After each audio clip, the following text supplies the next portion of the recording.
કેમ છો વિદ્યાર્થી મિત્રો? આકાશ ગુજરાતી યુટ્યુબ ચેનલ પર તમારું હાર્દિક સ્વાગત છે. હું છું ગૌરવ સર. આજે હું લઈને આવ્યો છું કેમિસ્ટ્રીમાં આવર્ત કોષ્ટક. વિદ્યાર્થી મિત્રો, આવર્ત કોષ્ટક ખૂબ જ સરસ મજાનું ટેબલ છે જે તમારે યાદ રાખવું જરૂરી છે. 11મા ધોરણની અંદર ચેપ્ટર નંબર 3 છે, પી વિભાગના તત્વો છે, એસ વિભાગના તત્વો છે. 12માની અંદર ડીએફ બ્લોક અને સંકીર્ણ સંયોજનો એ બે ચેપ્ટર છે. એનસીઆરટી પ્રમાણે જોવા જઈએ તો 4th અને 5th ચેપ્ટર જરૂરી છે. દરેક જગ્યાએ મોલ શોધવા માટે, મોલારિટી શોધવા માટે કોઈ પણ રીતે તમારે કેમિસ્ટ્રીની અંદર જો તત્વો યાદ ના રહે તો એ એમસીક્યુ સોલ્વ કરવામાં થોડીક તકલીફ ઊભી થાય છે. તો આજે આપણે આવર્ત કોષ્ટક વિશે વધુ જાણીશું, કઈ રીતે કાર્ય કરે છે, કઈ રીતે એની શોર્ટકટ છે એ પણ આજે આપણે જોઈશું. તો વિદ્યાર્થી મિત્રો, આવર્ત કોષ્ટક વિશે થોડીક માહિતી. સૌથી પહેલા આપણે ચર્ચા કરીશું એસ વિભાગ વિશે. એસ વિભાગમાં ગ્રુપ 1 છે અને ગ્રુપ 2 છે. જે નવા વિદ્યાર્થીઓ છે, બિગિનર છે, એના માટે એક સરસ મજાની વાત કે હેનરી મોસેલે આધુનિક આવર્ત કોષ્ટકનો પાયો નાખ્યો હતો. તમારે જો આના પાસ્ટમાં જવું હોય તો મારા એક બીજા વિડીયોઝ છે, તમે એમાં જોઈ શકો છો. તો અત્યારે વાત કરીશું આપણે આધુનિક આવર્ત કોષ્ટક વિશે. તેમણે આધુનિક આવર્ત કોષ્ટકમાં કુલ 7 આવર્ત અને 18 સમૂહ રાખ્યા હતા. 7 આવર્ત અને 18 સમૂહ. આવર્ત એટલે કે આડી હરોળ અને સમૂહ એટલે કે ઊભા સમૂહ, ઊભી હરોળ. ટોટલ 118 તત્વો હાલમાં આપણા આવર્ત કોષ્ટકની અંદર દાખલ થયા છે.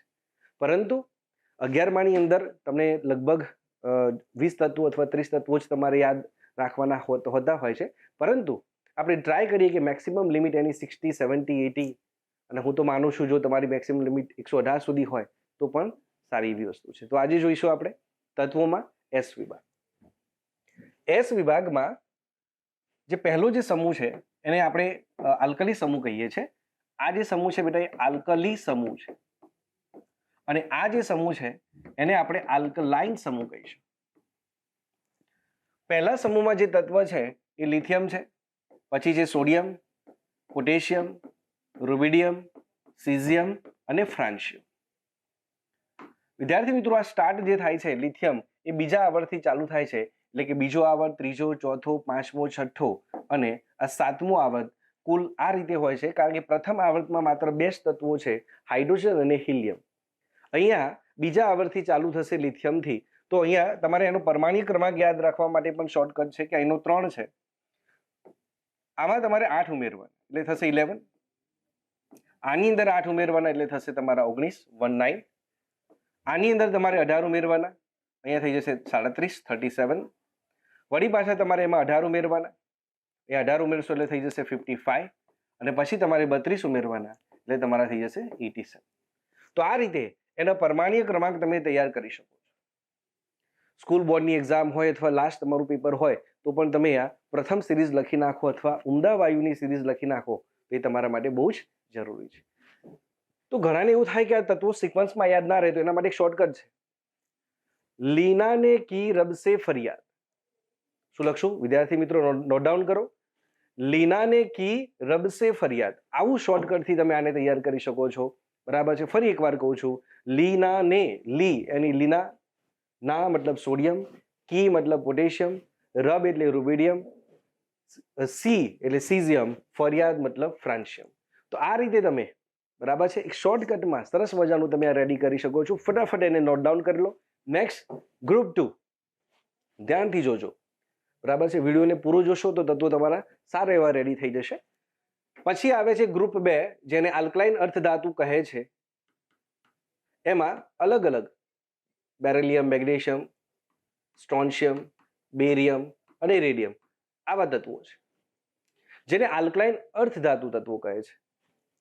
આના ઓક્સાઇડ જે મોસ્ટલી હોય છે બધા બેઝિક હોય છે. તો આનું પરમાણુ ક્રમાંક યાદ રાખવામાં બહુ ઇઝી છે. આનું 3 છે તો આનું 4, આનું 11 છે, આનું 11 છે તો આનું આવશે 12, આ 20, 38, અહીંયા થઈ જશે 56 અને અહીંયા લાસ્ટમાં થઈ જશે બેટા 88. બધાના નામ સાંભળજો.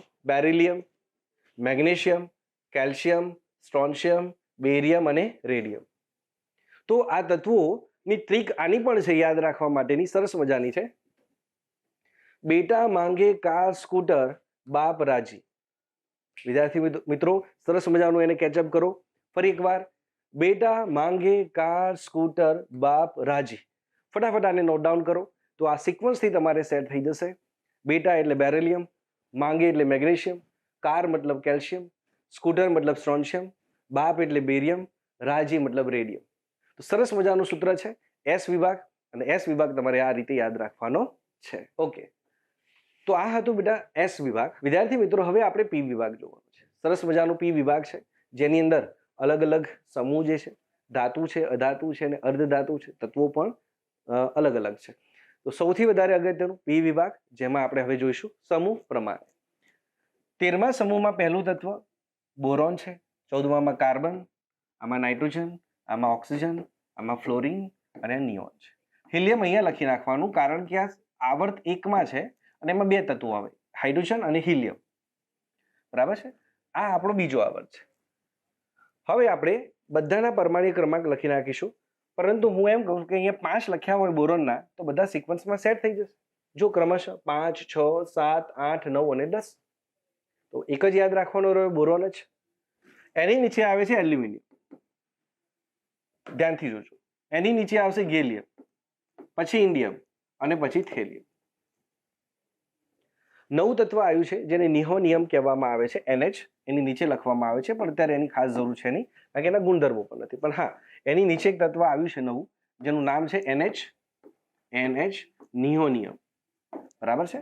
પરંતુ અત્યારે યલોમાં જે પણ લખ્યા છે તત્વો, એ તમારે યાદ રાખવાના છે. આ રીતે છે, એના નામ સાંભળજો ફરી એકવાર: બોરોન, એલ્યુમિનિયમ, ગેલિયમ, ઇન્ડિયમ અને થેલિયમ. આનો પરમાણુ ક્રમાંક 13 થશે. મેં કીધું એમ, આમાં 8 એડ કરવાના છે, આમાં સીધા 18 એડ કરવાના છે. તો અહીંયા લગભગ કેટલા થશે આપણા? 31. આની અંદર 18 એડ કરવાના છે, 49, 49, અને આમાં આપણે 32 એડ કરવાના છે, એટલે થઈ જશે 81. પછી સૌથી ઈઝી રહેશે, અને હજી તમે આગળ કરી શકો છો. નિહોનિયમનો પણ જોઈતો હોય તો 32 એડ કરી દેવાના, 113. સરસ મજાનું છે. અને તમને ખબર હોવી જોઈએ કે 92 પછીના તત્વો માનવ સર્જિત છે, એટલે આપણે એને અનયુરેનિયમ કહીએ છીએ, અથવા એને ટ્રાન્સ યુરેનિયમ પણ કહે છે, અને મોસ્ટલી બધા રેડિયો એક્ટિવ છે. ઓકે, તો આ પણ તમારે ખાસ સ્ટેટમેન્ટ યાદ રાખવાનું છે. હવે આના માટે પણ એક સરસ મજાનું સૂત્ર છે. બરાબર છે? બેંગન, આલુ, ગાજર ઇન થેલી. સરસ મજાનું સૂત્ર છે. બોલો, શું કીધું બેટા? બેંગન, આલુ, ગાજર ઇન થેલી. બરાબર છે? તો આવું જે શોર્ટકટ છે એ તમે યાદ રાખી લો, એટલે સરસ મજાનું સેટ થઈ જશે. 14મો સમૂહ, જેને આપણે કાર્બન સમૂહ કહીએ છીએ, આને બોરોન સમૂહ કહીએ છીએ, આને નિક્ટોજન્સ કહેવાય છે, આને ચાલ્કોજન્સ, આને હેલોજન. 17મા સમૂહને હેલોજન અને 18મા સમૂહને આપણે ઉમદા વાયુ તરીકે ઓળખીએ છીએ. તો 14મો સમૂહ, એમાં તત્વો છે કાર્બન, સિલિકોન, જર્મેનિયમ, SN અને PB. બરાબર છે? આ તત્વો છે. છેલ્લી જે સિરીઝ છે, તમારે નહીં યાદ હોય તો પણ ચાલશે. અત્યારે આટલા તત્વો યાદ રાખો. આનો પરમાણુ ક્રમાંક ક્રમશઃ 6, આનો 14, આનો 31 છે તો 32 લખવાનો, આનો 50 છે, આનો 82 છે. બરાબર છે? અને યાદ રહે તો ફ્લેરોવિયમ આનું નામ છે, 114 ફ્લેરોવિયમ. ઠીક છે? આ તમારે યાદ રાખી શકો છો. હવે તમારે અહીંયા સુધી સૂત્ર તમારે રાખવાનું છે. બહુ સરસ મજાનું ગુજરાતી સૂત્ર છે. કહે સીતાજી સુનો પ્રભુ, અને ગુજરાતીમાં કરવું હોય તો કાશી ગયા સંત પ્રભુ. બંને સૂત્રો છે. સરસ મજાનું નોટ ડાઉન કરો વિદ્યાર્થી મિત્રો. કાશી ગયા સંત પ્રભુ. બરાબર છે? અને જો એને ફ્લેરોવિયમમાં જોડવું હોય તો એના માટે પણ સરસ મજાનું છે. કાશી ગયા સંત પ્રભુ ફરી ના આવ્યા. અને જો હિન્દીમાં જોવું હોય તો કહે સીતાજી સુનો પ્રભુ. તો નોટ ડાઉન કરો. સમૂહ 14. હવે આવીશું 15મો. અલગ અલગ નામ છે. બરાબર છે? અહીંયા પરમાણુ ક્રમાંક તમારો 7 થશે. અહીંયા નાઇટ્રોજન 15, 33, 51 અને 83. આનું થઈ જશે 115. બરાબર છે? તો આ જે સિરીઝ જે છે એમાં તત્વોના નામ સાંભળી લો. Nitrogen, phosphorus, arsenic, antimony, bismuth, moscovium. બરાબર છે? આની પણ કીધી carbon, silicon, germanium, tin, lead અને ફ્લેરોવિયમ. બરાબર છે? તો આનું જે 15મો જે સમૂહ છે, એમાં જે SB છે એને કહેવાય છે એન્ટીમની, પણ લખાય છે SB, એટલે તમારે થોડુંક ધ્યાનથી જોવાનું છે. આનું સૂત્ર સરસ મજાનું છે. નાના પાટેકર, ઐશ્વર્યા, સબ, બિંદાસ. વિદ્યાર્થી મિત્રો નોટ ડાઉન કરો આને. નાના પાટેકર, ઐશ્વર્યા, સબ, બિંદાસ. તો આ સરસ મજાનું શોર્ટકટ છે, એ પણ તમારે ધ્યાનથી જોવાનું છે. પછી આવે છે ઓક્સિજન, સલ્ફર, સેલેનિયમ, ટેલ્યુરિયમ, પોલોનિયમ, લિવરમોરિયમ, અને આનો પરમાણુ ક્રમાંક આવશે 116. ક્રમશ એડ કરતા જ જવાનું. આ 8 થશે, આ 16 છે, આ 34 છે, આ 52 છે, આ 84 છે. સરસ મજાનું છે. અને આ એકદમ શોર્ટકટ છે, ઓ સે ટેપો. બરાબર છે, એ પણ તમે રેડી કરી શકો છો. ઓ સે ટેપો. આ રીતે તમારે 16મો સમૂહ યાદ રાખવાનો છે. ચાલ્કોજન્સ છે. 17મો સમૂહ હેલોજન તરીકે ઓળખાય છે. તો એમાં અલગ અલગ તત્વો છે, ધ્યાનથી સાંભળજો. Fluorine, chlorine, bromine, iodine, astatine. નીચે એક નવું તત્વ આવ્યું છે ટેનિન્સિન, જેનો પરમાણુ ક્રમાંક છે 117. આનો ક્રમશઃ કંઈ જ ચેન્જ કરવાનું નથી. 85. વિદ્યાર્થી મિત્રો, આનું સરસ મજાનું સૂત્ર છે, ફિર કલ બહાર આઈ આંટી. ફટાફટ એને નોંધ કરો. ફિર કલ બહાર આઈ આંટી. ફટાફટ એનું સૂત્ર સરસ મજાનું શોર્ટકટ છે, યાદ રહી જશે. Fluorine, chlorine, bromine, iodine, astatine. Astatine. અને આનું નામ જો તમારે જાણવું હોય તો એનું નામ છે ટેનિન્સિન. તો શોર્ટકટ સાથે તમારે તત્વો રેડી કરવાના છે. અને છેલ્લો સમૂહ બચ્યો છે યાદ રાખવામાં, અને એને આપણે ઉમદા વાયુ તરીકે ઓળખીશું. બરાબર છે. તો neon, argon, krypton, xenon, radon અને ઓગ્નિન્સ. બધાના પરમાણુ ક્રમાંક જેમ કીધા એમ 10, 18, 36, 54, 86, 118. ઉમદા વાયુ નામ સાંભળી લેજો. આની ઉપર આપણે હિલિયમ લખેલું છે. Neon, argon, krypton, xenon, radon, oganesson. અને આના માટે સરસ મજાનું શોર્ટકટ છે, બહુ સરસ મજાનું. અહીંયા હિલિયમથી સ્ટાર્ટ થાય છે એટલે કરી શકો છો. હીના, નીના ઓર કરીના કી ઝેરોક્સ કોપી રેન્ડમ.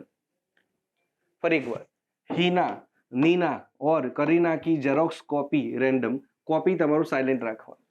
એક બીજું પણ સૂત્ર છે, હીના, નીના ઓર કરીના કા એક્સિડન્ટ રે. તો આ બે શોર્ટકટથી તમે આ સૂત્રથી તમે યાદ રાખી શકો છો એલિમેન્ટ્સને. તો સરસ મજાનું આવર્ત કોષ્ટક આપણું, જેમાં પી બ્લોક મેં તમને ખાસા બધા એલિમેન્ટ્સ તૈયાર કરાવડાયા છે. Near about half of that, લગભગ 60 ઉપર તમે એલિમેન્ટને તૈયાર કરી નાખ્યા છે. હવે થોડીક પ્રાથમિક માહિતી કે આમાં જે સિલિકોન જે છે, જર્મેનિયમ છે, આર્સેનિક છે, એન્ટીમની છે, ટેલ્યુરિયમ છે, પોલોનિયમ છે, અને આ જે બધા તત્વો જે છે ઝિગઝેગ લાઇનમાં છે, એ બધા અર્ધધાતુ તરીકે ઓળખાય છે. ઊંચા તાપમાને વાહક હોય છે અને નીચા તાપમાને અવાહક હોય છે. સિલિકોન, જર્મેનિયમ, આર્સેનિક, એન્ટીમની, ટેલ્યુરિયમ અને પોલોનિયમ. એસ્ટેટિન પણ થોડીક પ્રોપર્ટી એની છે, પરંતુ સૌથી વધારે કેરેક્ટરિસ્ટિક આ બધી છે. અને બોરોનનો પણ થોડોક વિકર્ણીય સંબંધ એની અંદર જોવા મળે છે. એની ઉપરના બધા જ અધાતુ છે અને એની નીચે બધા જ ધાતુ તત્વો છે. બરાબર છે. અધાતુ તત્વો એની ઉપર હોય છે અને નીચે બધા કેવા છે વિદ્યાર્થી મિત્રો? ધાતુ. તો આ હતું આપણું પી વિભાગ. ઝડપથી એને નોટ ડાઉન કરી લો. આના ગુણધર્મો વિશે જોઈશું આપણે નેક્સ્ટ લેક્ચરમાં. આવજો.